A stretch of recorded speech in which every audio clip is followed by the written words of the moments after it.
It already felt like the Giants needed another starting pitcher, and now one of their top three hits the IL with elbow inflammation. Yikes.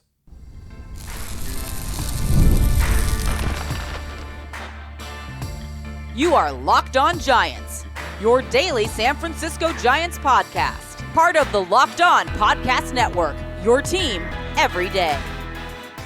Hello and welcome to Locked On Giants, part of the Locked On Podcast Network, where it's your team every day. My name is Ben Kaspick, and on the show we provide daily episodes Monday through Friday talking about the San Francisco Giants in a way that's data-driven and rational, but also simple, passionate, and accessible to all.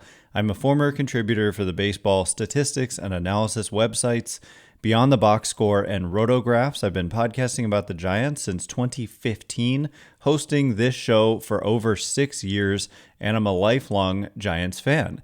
Thank you for making Locked On Giants your first listen every day. We're free and available wherever you get your podcasts, including YouTube. Check us out there if you have not already. Please hit that subscribe button wherever it is that you're following the show, especially if you're on YouTube. We're so close to 10,000, so let's get there by the trade deadline. That's the goal. Today's episode is brought to you by Game Time. Download the Game Time app, create an account, and use code LOCKEDONMLB for $20 off your first purchase. And coming up on today's show, Landen Roupp, less than a week before the trade deadline, has hit the IL with right elbow inflammation. We'll give you the details and talk about how it intensifies the need for a starting pitcher. We're also going to get to your mailbag questions, including who would it be worth giving up Bryce Eldridge for hypothetically in a trade, and a lot more, including what would it take to get Steven Kwan. Just so many great questions about the upcoming trade deadline. And for a long time earlier this year, I say, we'll wait until closer to the deadline to answer those questions. Well, it's time now. Just a quick housekeeping note. I will be leaving Locked On Giants in 1 week. So if you're just hearing this for the first time, that may be shocking. If you already have heard me, okay. Twitter is where you can find out what I'll be up to next. That's all I'm going to say about that at this time. And anyway, jumping into the news of the hour, Landen Roupp, Giants announced today to the 15-day IL, retroactive to the 23rd of July, the last time he pitched, with right elbow inflammation. They called up Tristan Beck to take his spot. Now, Susan Slusser said, quote, Melvin says there is no structural damage with Roupp's elbow. The hope he is on the IL for just the minimum stay. And that was on Twitter. And Alex Pavlovich said, quote, Landen Roupp felt some discomfort in his last start, but the MRI came back clean. Giants are hopeful that he only misses 2 starts. They're likely to use a bullpen game on Sunday in the Birdsong spot, TBD for the next Roupp start. So all of a sudden, you're looking at a bullpen game for a guy who's no longer on your roster because he struggled in Hayden Birdsong, and then a TBD for a guy who's hit the IL with elbow inflammation. And both these guys being young as well, and you start to worry about setting career highs in innings. And so I just yesterday said about the need for, in my opinion, for a starting pitcher. I said, imagine if one of these top 3 guys got hurt, and those top 3 being Logan Webb, Robbie Ray, and Landen Roupp. Well, probably better that this happened now as opposed to like a week from now when the trade deadline will have passed.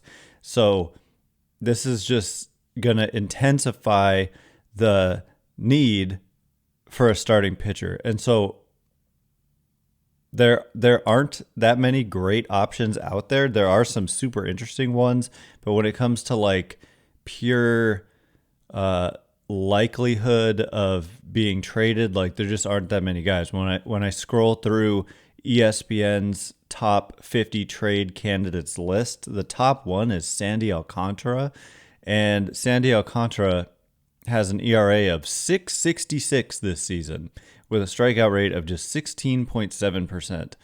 Now, there's reason I'm actually quite intrigued when I look at the quality of the stuff numbers, and He is only under contract through 2026, club option for 2027. He's an intriguing guy. And then there are other options as well. Seth Lugo is listed at number 5.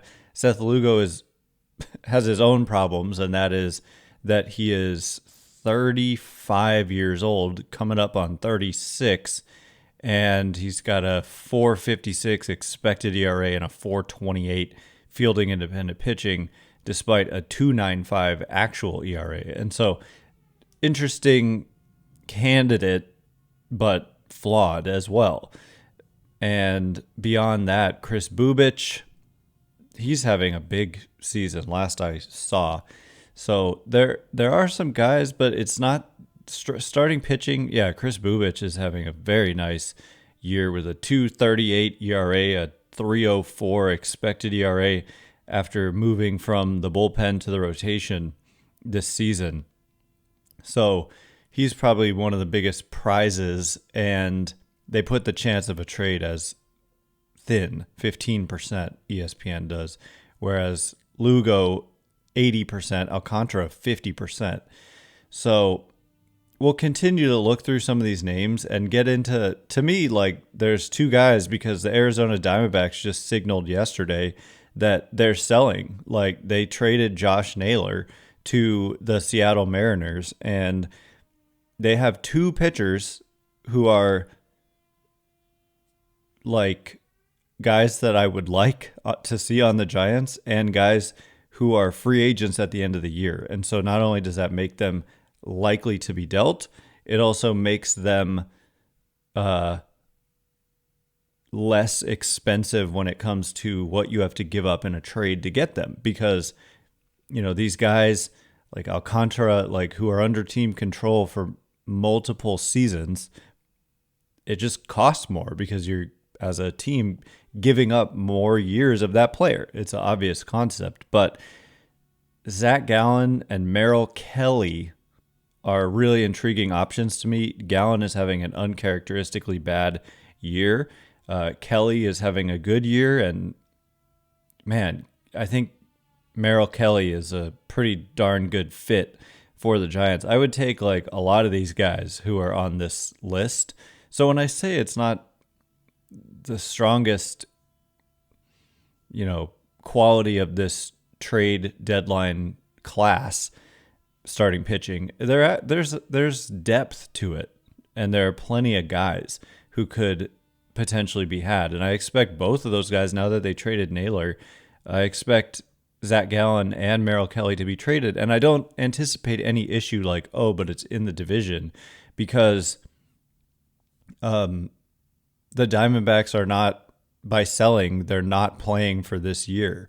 And these guys are free agents at the end of the year. So in theory, the Diamondbacks could take prospects from the Giants and then re-sign these guys in the offseason if they wanted to. So I don't see, that would be more of a concern with like someone who has a lot of team control left, or at least even just an extra year of team control left, where that might be a consideration for a team like Arizona.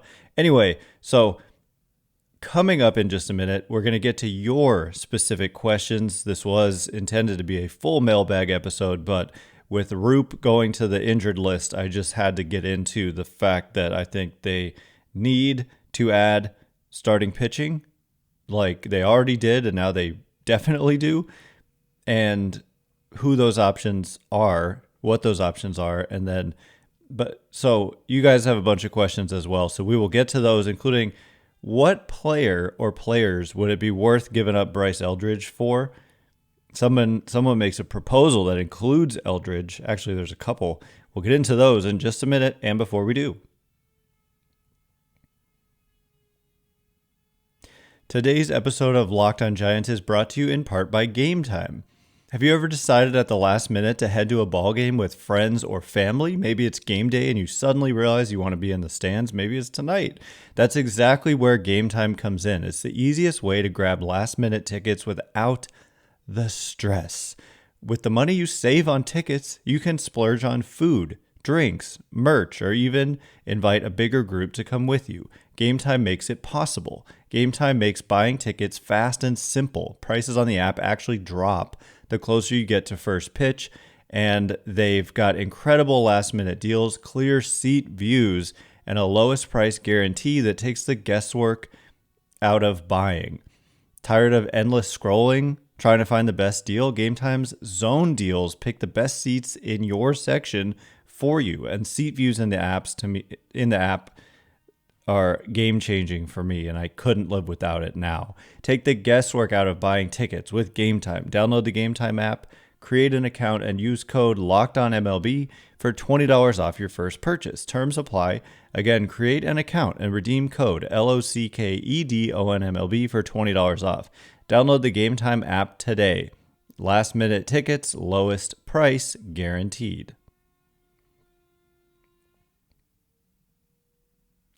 All right, here we go. We're going to get into your mailbag questions. Thanks again for making Locked On Giants your first listen every day. Everydayers, on Monday, we'll be breaking down what amounts to a huge series against the New York Mets. The Giants only have 6 games to go before the trade deadline. And so if you go like 0-6, it could definitely change where you're at. And if you win a couple series, then it makes you much clearer buyers. The Giants, as usual, are kind of somewhat in no man's land. They are definitely more contender than non-contender. They're just one game out of a playoff spot at the time of this recording, behind the San Diego Padres. So we'll be breaking down this huge series against a good Mets team on Monday. Anyway, getting to your questions. The first one I want to get to, well, it's 2 questions, related questions. Mason says, who would you want in return if the Giants were to trade Bryce Eldridge? They can either be a realistic deadline target or someone unrealistic like Soto, Judge, etc. And then Niners Giants says Eldridge and Gavin Keelan, who was Giants' first round pick just a week or 2 ago, for Joe Ryan, starting pitcher with the Minnesota Twins. And so the question of, is there anyone that you would trade Bryce Eldridge for, is interesting. And the answer is, of course, yes. Like, Fangraphs is in the middle of doing this. Well, actually, they just finished their trade value series. And, the top names, it has to do with the player and the contract they're under. You're looking at Shohei Ohtani, Bobby Witt Jr., Paul Skeens, Corbin Carroll, James Wood, Ellie De La Cruz. Like, any of those guys, given their current contracts and how good they are, you would trade Bryce Eldridge for in a heartbeat. Aaron Judge makes that list. So at what point is the cutoff on this trade value series? I mean, it's you have to scroll down pretty far, I would say. Maybe when you get to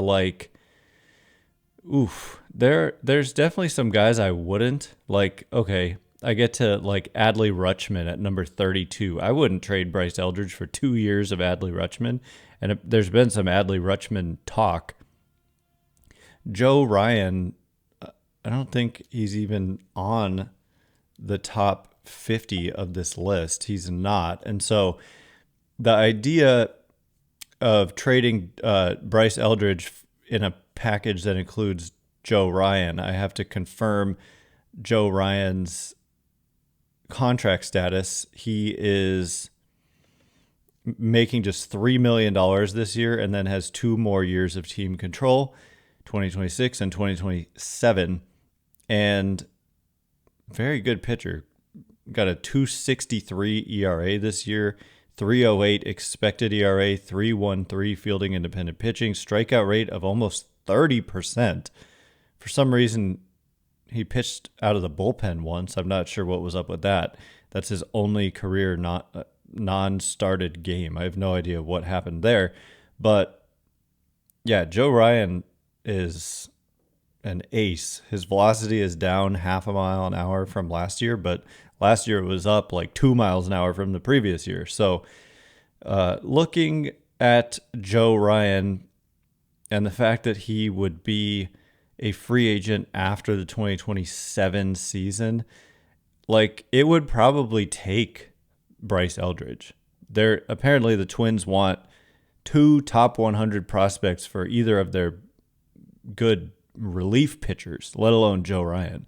And so on, what is it called? ESPN's list, I don't even think they have Joe Ryan listed as a top 50 trade candidate. Maybe they just don't consider him a trade candidate at all, or maybe it's just not showing him. I don't think he's even on here. I guess they just probably consider him not someone who's on the market. And I would say the same. Like, it seems unlikely that the Twins would trade him. I would be uncomfortable trading Bryce Eldridge for, and it wasn't just Eldridge, right? You said, and Gavin Keelan. That I definitely would not do that. That's just me. Like, maybe you would. To me, it's if Joe Wright, like if he had 4 years of control or something beyond this year, it's different than 2 years after this year. It's just not that many. And I don't know. You also can't like hold on to your prospects too tightly.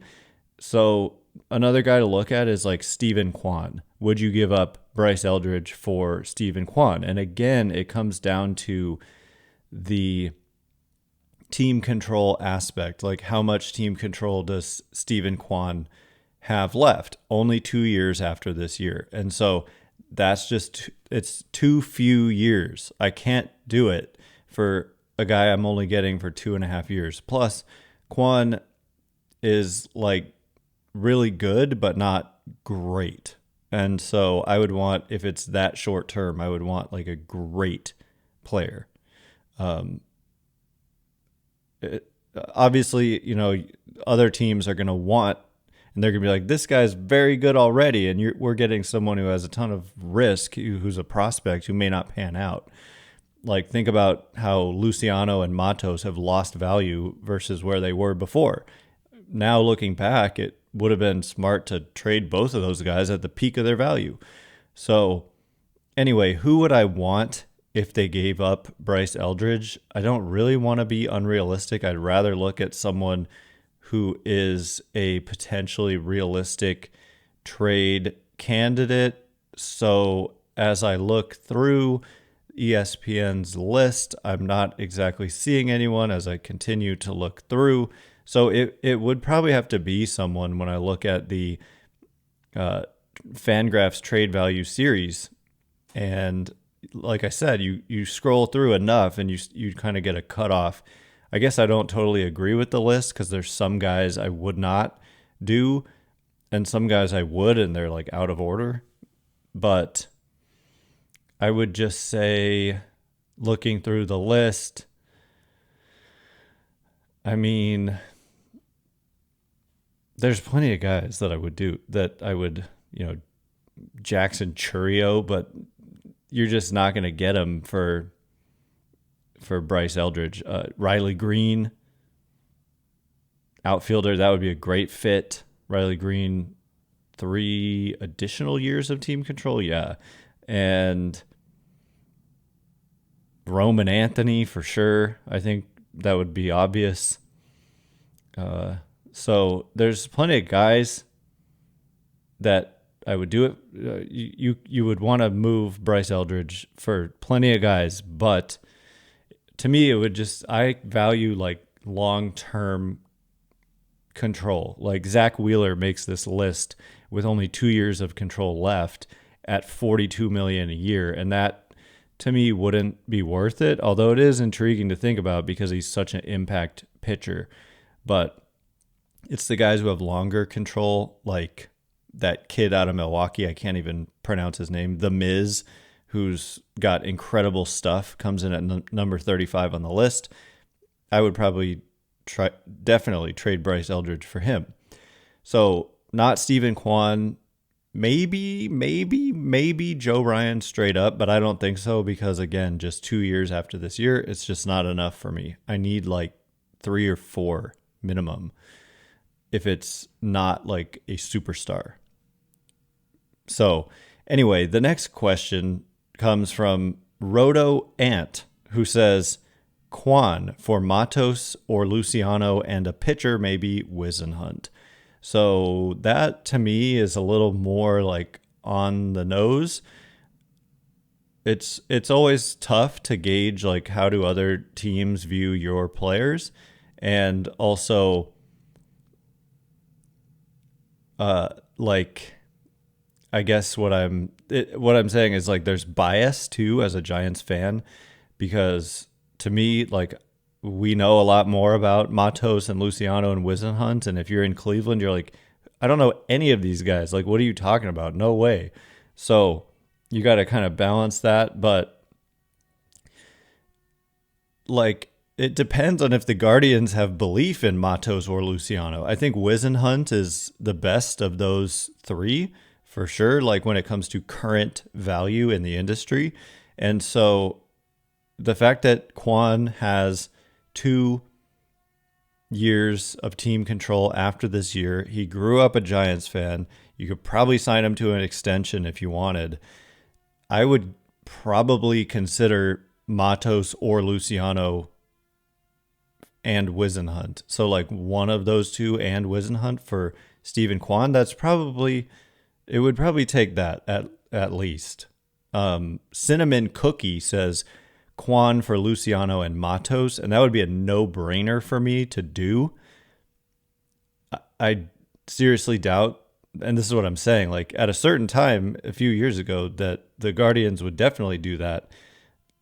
But Matos and Luciano have both seen their value drop considerably, and both are going to be out of options next year, so a team would have to roster them. So it makes maybe more sense for like a really out of it team, like, I don't know, the Rockies or something, to take on a Matos or a Luciano or both, just because they have nothing to lose by seeing if those guys can play better in their ballpark or on their team. But the Guardians would be intending to compete beyond next year, which is why it's not even at all certain that Kwan gets traded. So I would definitely do Matos and Luciano for Kwan. I would hesitate more to do Matos or Luciano and Wisenhunt for Kwan, especially with the pitching issue the Giants have, because suddenly you would like Wisenhunt is already kind of needed right now. If you don't trade for another pitcher, it's almost like you need to call him up. So that would make the problem even worse. And so I don't know that they can even afford, and by afford, I mean like it would hurt their team too much to give up Carson Wisenhunt, their top pitching prospect, left-handed pitcher with an elite changeup. So anyway, more questions coming up in just a minute, including, is Casey Schmitt the Giants' best trade asset other than Bryce Eldridge? Really interesting question. We will answer it and more in just a minute, and before we do, today's episode of Locked on Giants is brought to you in part by Game Day Hue, and so is this hat that I'm wearing. For Giants fans like me, this one really hits the mark. I have to like tilt my head down so you can really see the full beauty of this hat. Game Day Hue makes clean, no logo gear with team-inspired colorways for every pro and college fan base. It's all about letting your colors speak for you. No giant logos, just smart, elegant, versatile style that works on game day, on the course, or anywhere in between. The hat that I'm wearing right now pairs perfectly with my usual gear. It goes with this beautiful, well, I think it's beautiful, orange shirt that I'm wearing. It doesn't replace my team's logo stuff. It just adds to the lineup, and I've got a lot of hats. If you watch the show, you know I have a lot of hats. It's the kind of hat that reps your team without screaming it, subtle, but it still says everything. And it's not just hats. Check this out. Split shade gloves made for the golf course, or the perfect gift for the fan who has everything. I love this, the colors and the feel of this orange and white, beautiful golf glove. Right now, you can get 15% off with code MLB15 at GameDayHue.com. That's GameDayHue.com. The code even stacks on bundle deals, so now's the time to load up. Let your colors talk, because colors speak louder than words. That's GameDayHue.com, code MLB15.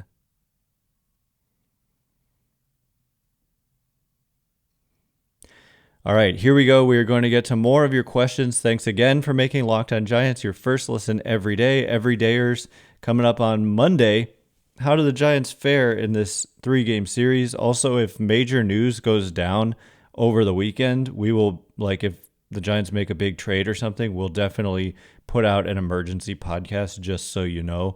That's something we do here at the Locked On Podcast Network. All right, so moving on with questions. Hark, is that a misspelling? I may have misspelled Hank. I'm sorry if I did. It says, Casey Schmitt is our best trade asset other than Eldridge. Breakout potential as an above-average bat with elite third base defense blocked by Matt Chapman with years of team control left. So that is not really a question, but it kind of is. I suppose you're maybe asking for validation, which you can get from me. I think that you're right.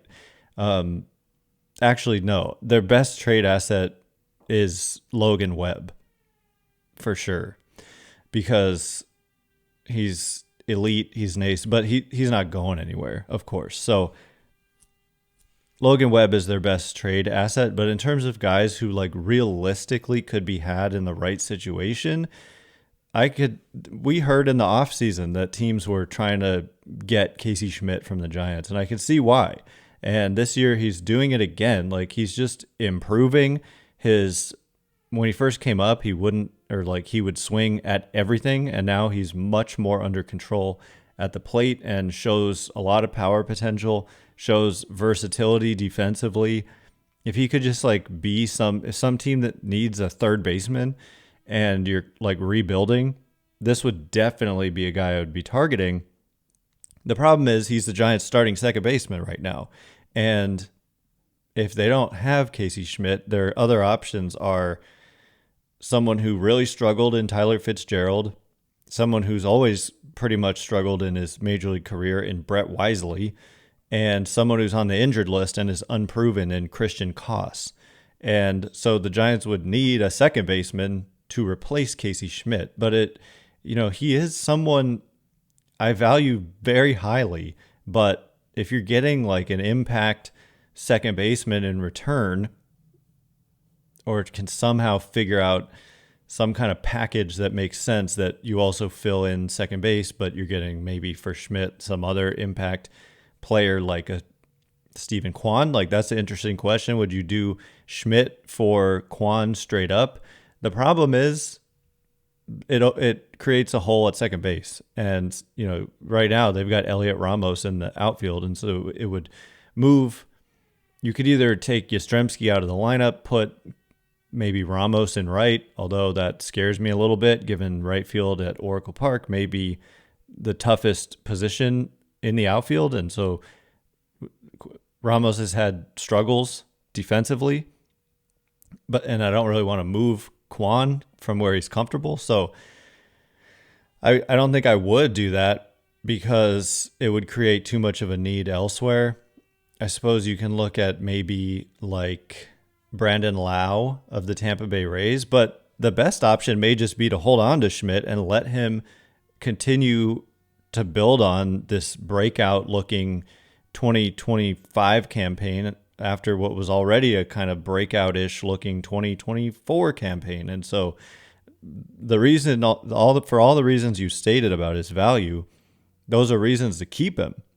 Although I think he probably has most value at third base, where he can really utilize that arm. It's just like a waste for the most part when he makes these little wimpy throws from second, but every now and then he's got to use the arm, and it plays in a major way at second. So I like Casey Schmitt a lot as a long-term player, and I'm sure other teams do. And so if they're not targeting Eldridge, like they're probably asking about Schmitt, and maybe there's a deal out there where you get some kind of solid second baseman, but you also get somebody even better for Schmitt.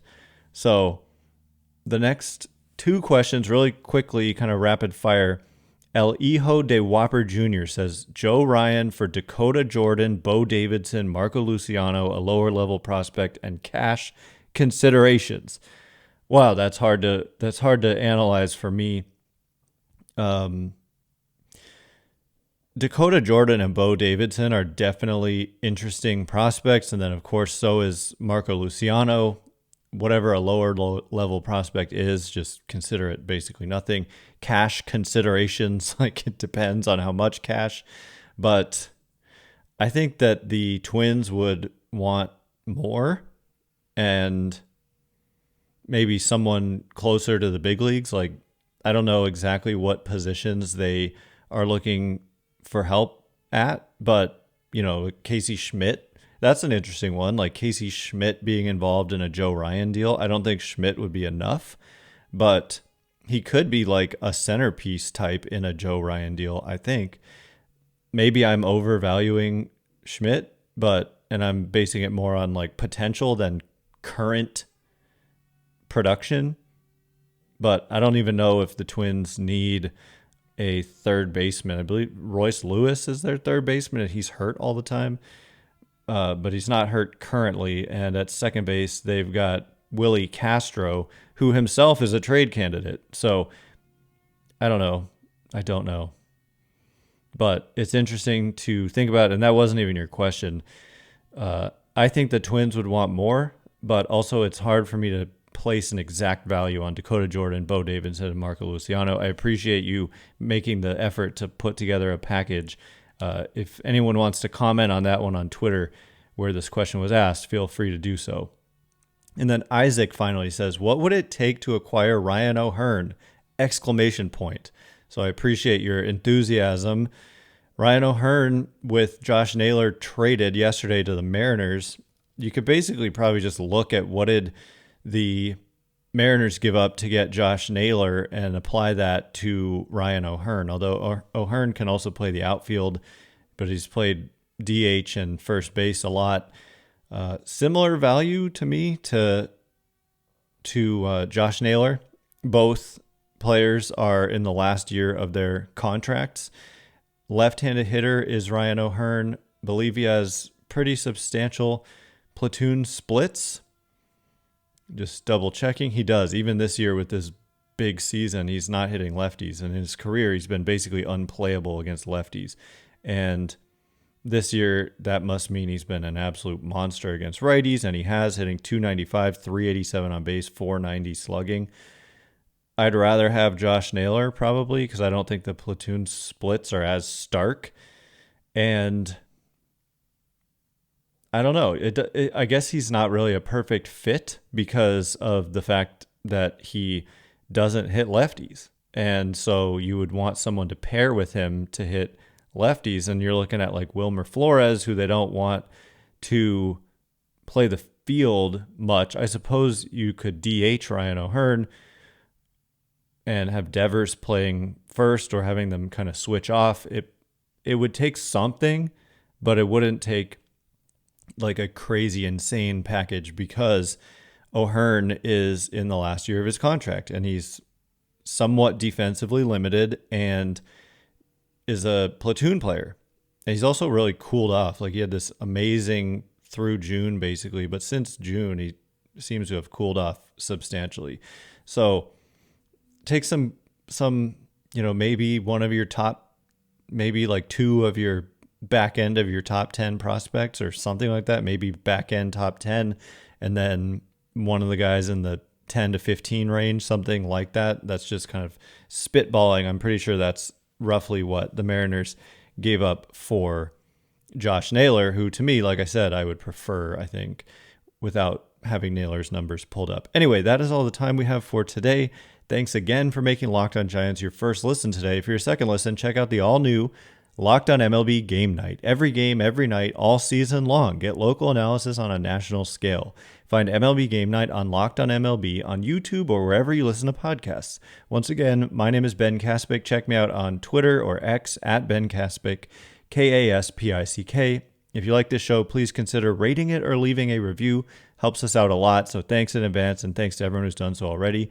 Again, a reminder that I am stepping away from this show a week from today. If you want to know what I'm up to next, check me out on Twitter. I'm also going to reactivate my Blue Sky to let those people know who aren't on Twitter but are on Blue Sky. So be sure to be on the lookout for that. Thank you so much. Anyway, can't wait to be with you again on Monday. Thanks again for listening today. You are now Locked On Giants.